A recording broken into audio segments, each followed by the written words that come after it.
Ezra Calloway was 41 years old, a structural site foreman who had spent his career reading buildings the way other men read books.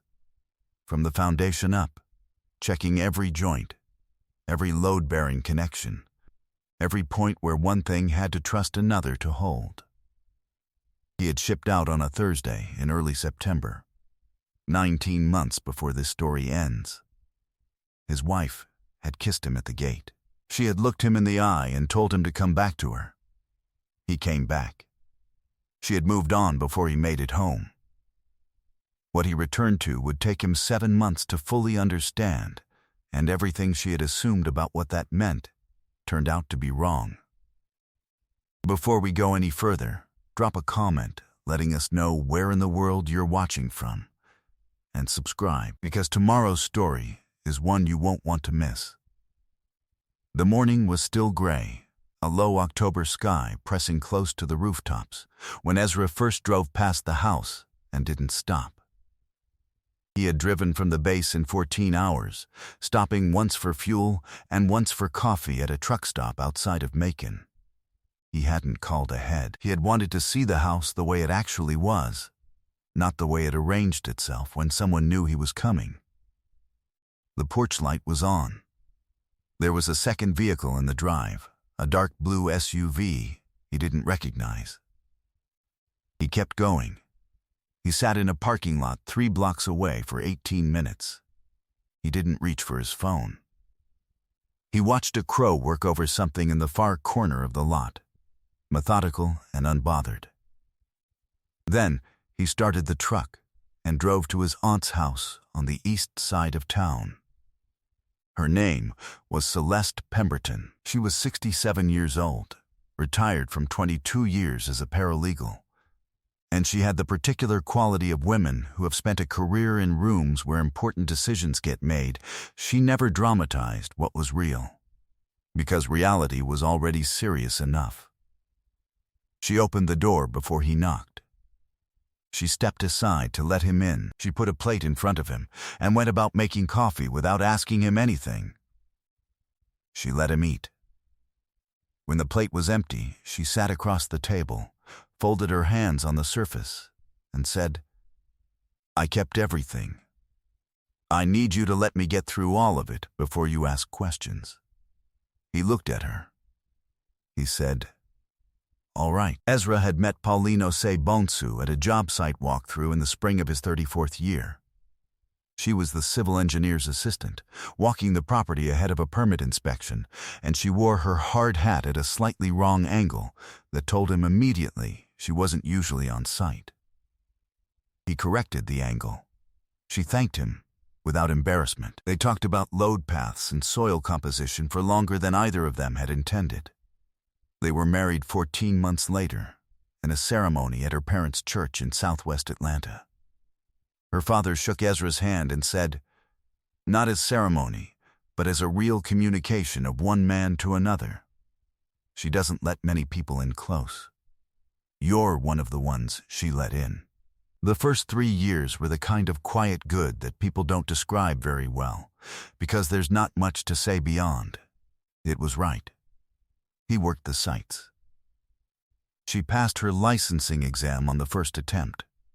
They bought the house, a 1,940 square foot craftsman on a street with old oaks, and Ezra spent 8 weekends rebuilding the back porch himself, leveling it properly, replacing the support posts with treated lumber, doing it the way he did everything, once and correctly.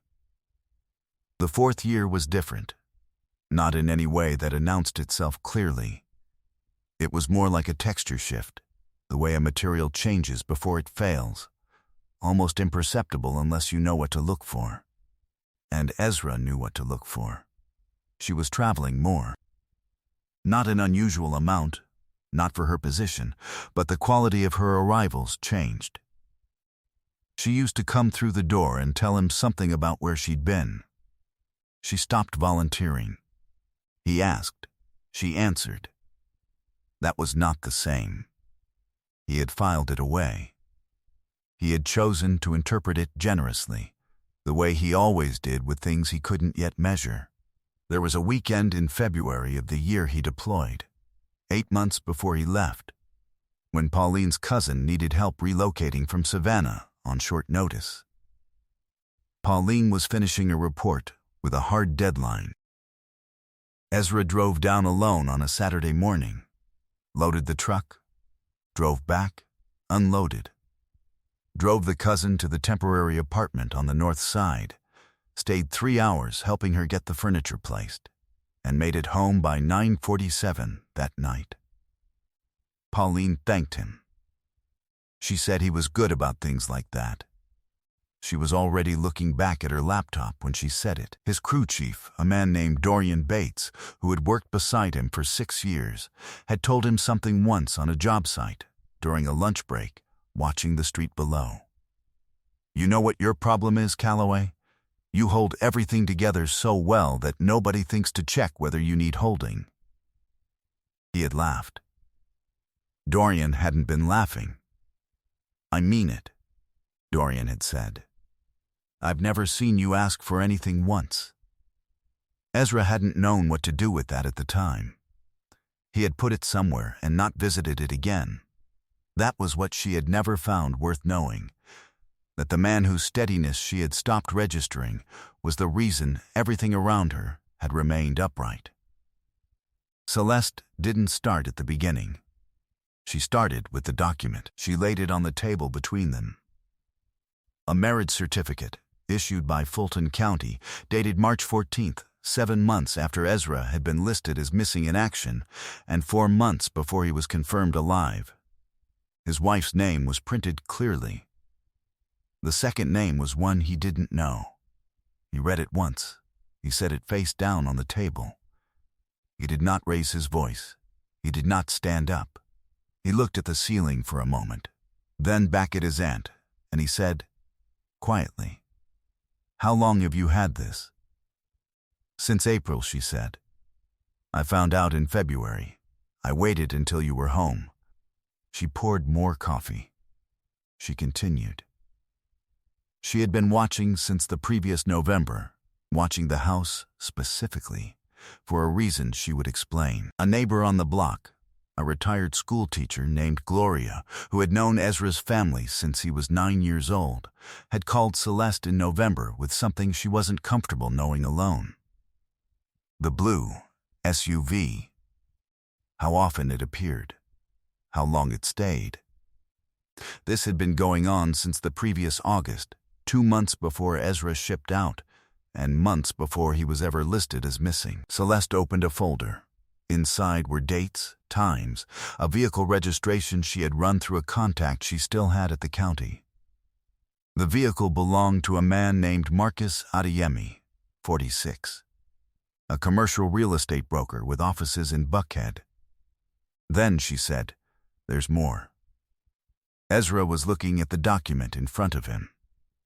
He recognized the vehicle registration. He had seen that plate once, in his own driveway, on a Sunday afternoon 5 weeks before deployment, when Pauline had told him it was her colleague's car, that she and a few people from work were going over the drawings for a new project. He had taken note of it the way he took note of anything that felt slightly off-register.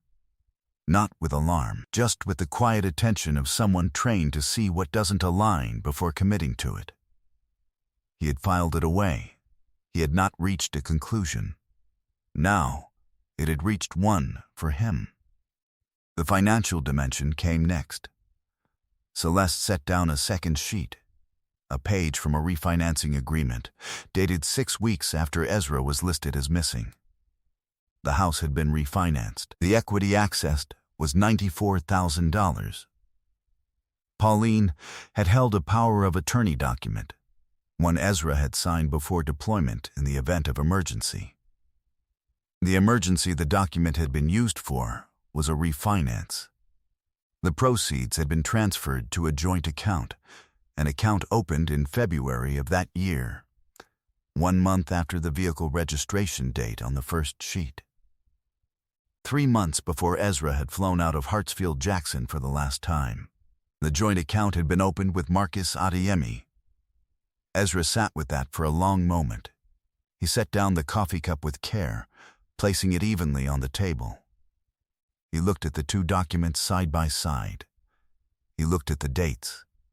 He read the exact transfer amount again, $94,000. Not over $90,000, not roughly that. $94,000. Transferred on a date specific enough that he could have told you the weather, because that was the week he had nearly died for the first time. A detail no one in the room where those papers were signed had appeared to factor in. He stood up. He walked to the window. He came back. He looked at everything on the table, the way he looked at a set of plans, not at any single element, but at the whole layout. He could see the full structure of it. The account opened in February. The vehicle in his driveway in August. The power of attorney activated in October, 6 weeks after the MIA notification. The marriage the following March, after the 90-day legal waiting period had cleared. One decision connecting to the next.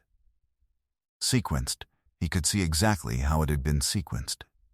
She used the missing in action notification, he said. It wasn't a question. She did, Celeste said. She was already with him before I left. Celeste said nothing. She refilled his coffee. He didn't act immediately. He drove back to the base the following morning to complete his out-processing. He shook hands with men he had survived things beside. He picked up his discharge papers. He drove back to Atlanta. He stayed at Celeste's house and he was quiet for 4 days. And in those 4 days, he slept and ate and went for long, early morning walks through his aunt's neighborhood. And he did not call anyone. He had learned, over 19 months of circumstances that required clear thinking in bad conditions, that 4 days was not wasted time. It was the interval between what happened and what you decided to do about it. On the 5th day, he called an attorney. The attorney's name was Remarried, no relation to Pauline's family, a coincidence of name that struck Ezra as briefly remarkable, and then not remarkable at all.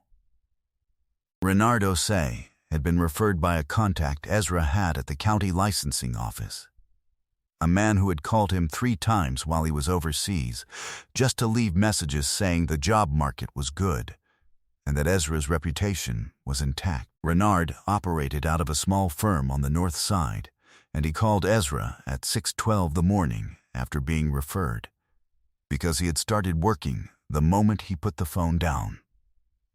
Within a week, Remarried said, on their first full meeting, setting a document on the table between them, I found the problem with the refinance.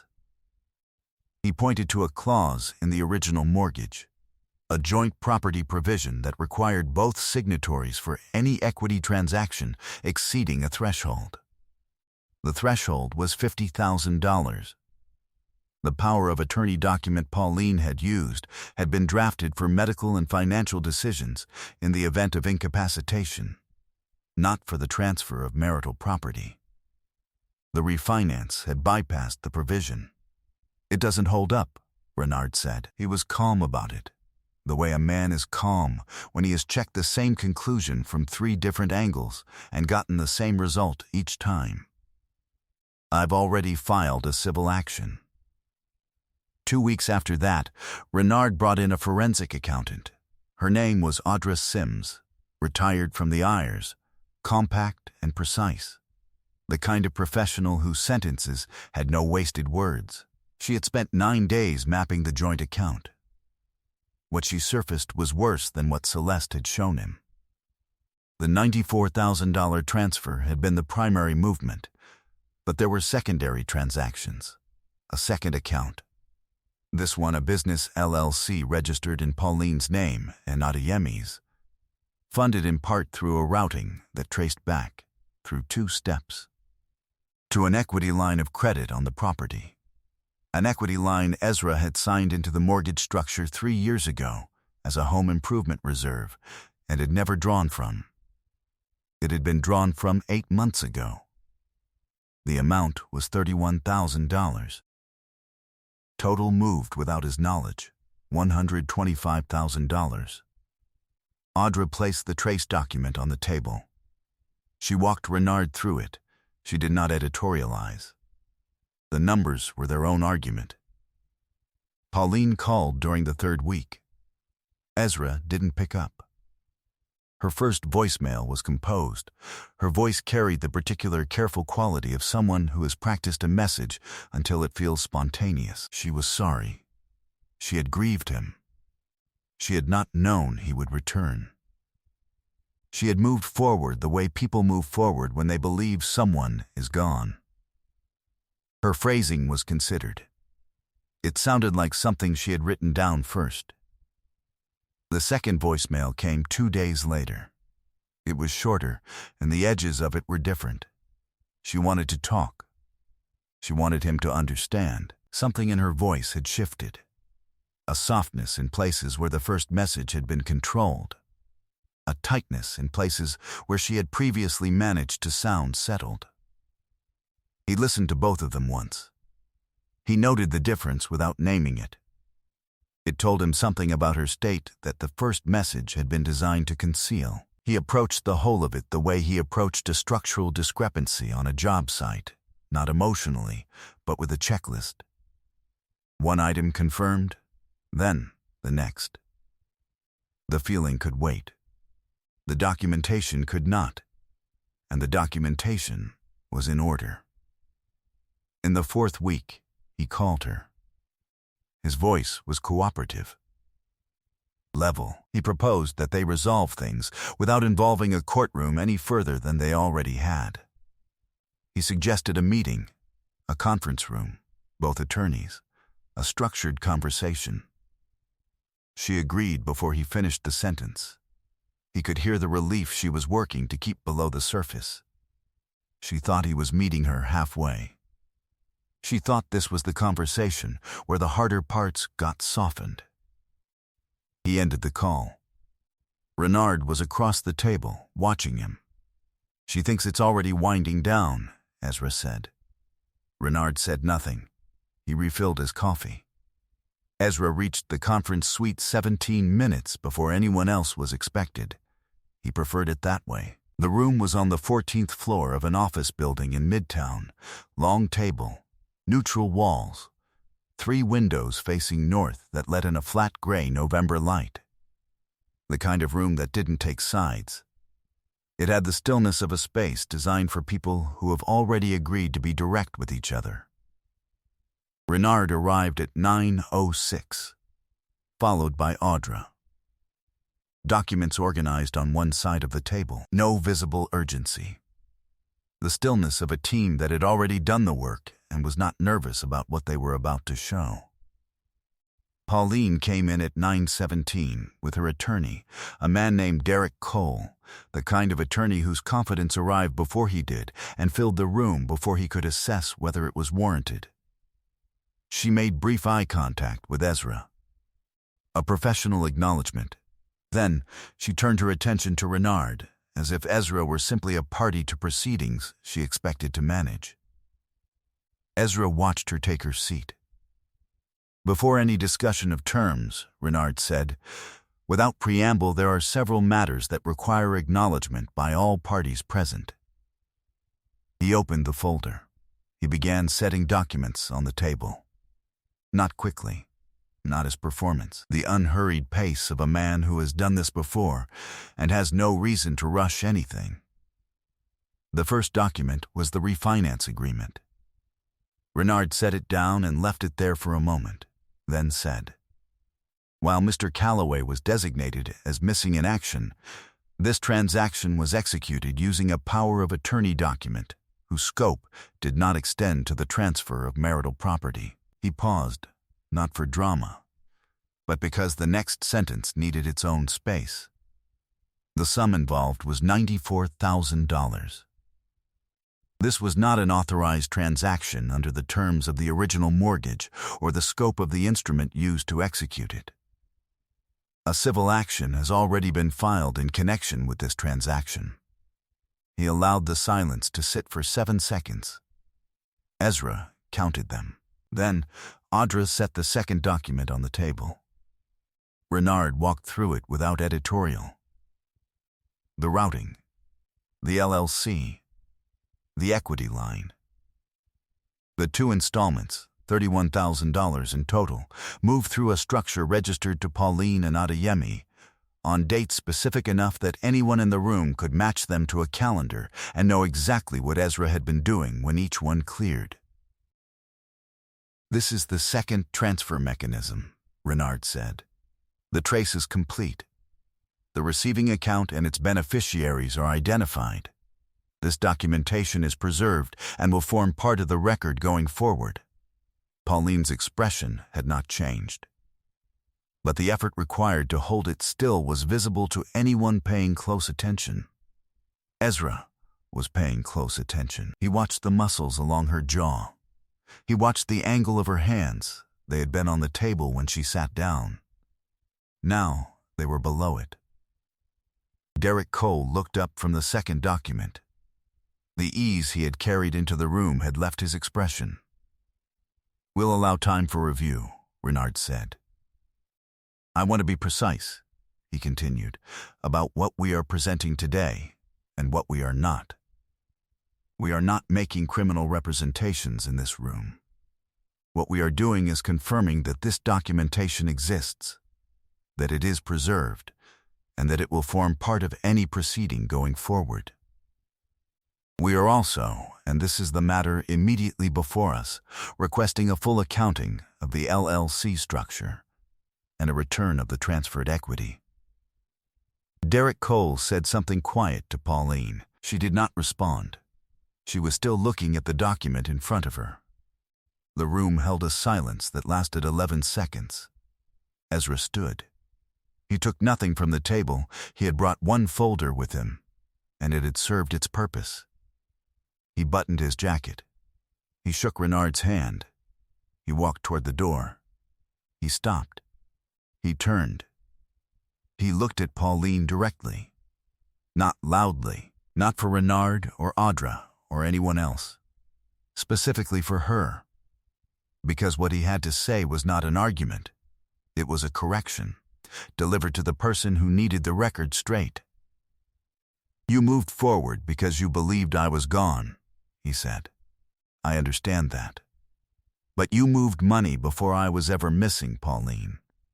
The record shows it. That was the part you thought I'd never be in a position to see."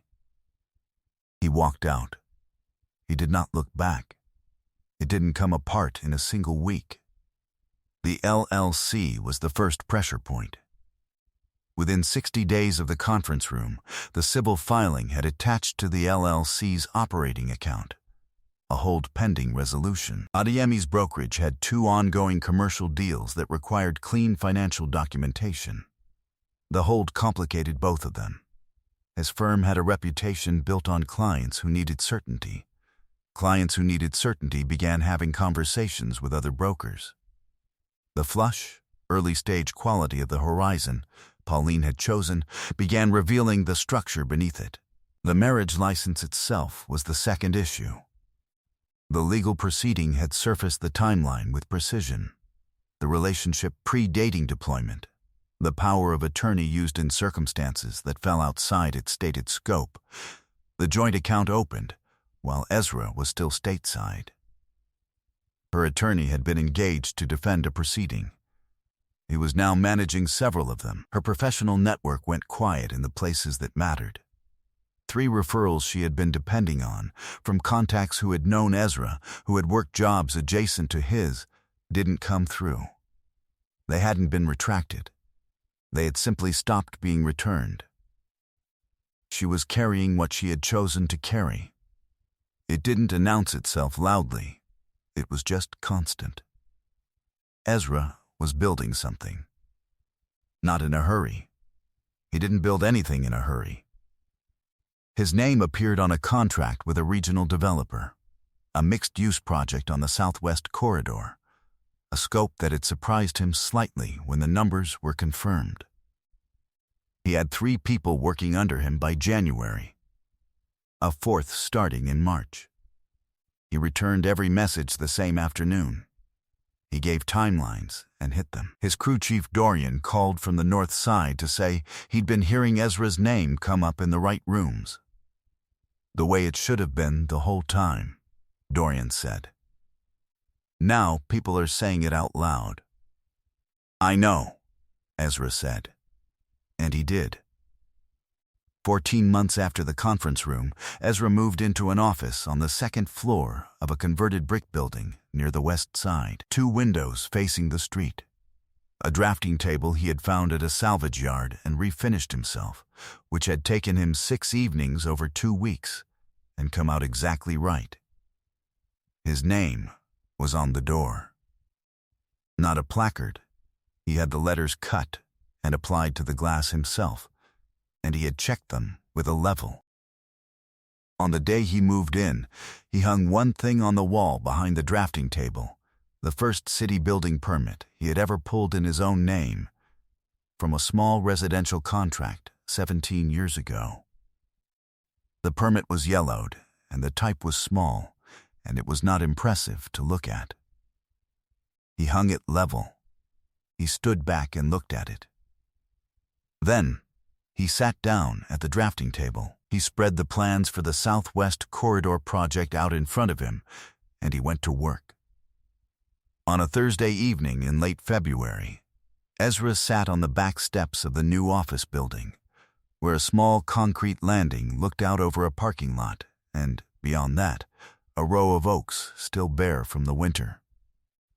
He had his coffee. The street was doing what streets do at that hour.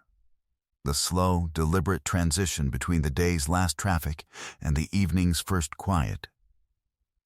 A car went past. Then another. Then nothing for a while.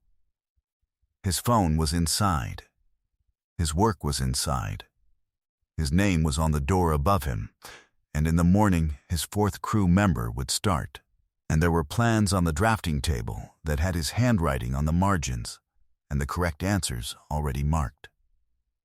Something in his shoulders had released that he hadn't known was held. He finished the coffee. He stood up, went inside, and turned out the light. I hope you enjoyed that one. Be sure to like the video and subscribe so you don't miss the next story. I've got 2 more picked out that I think you'll really enjoy.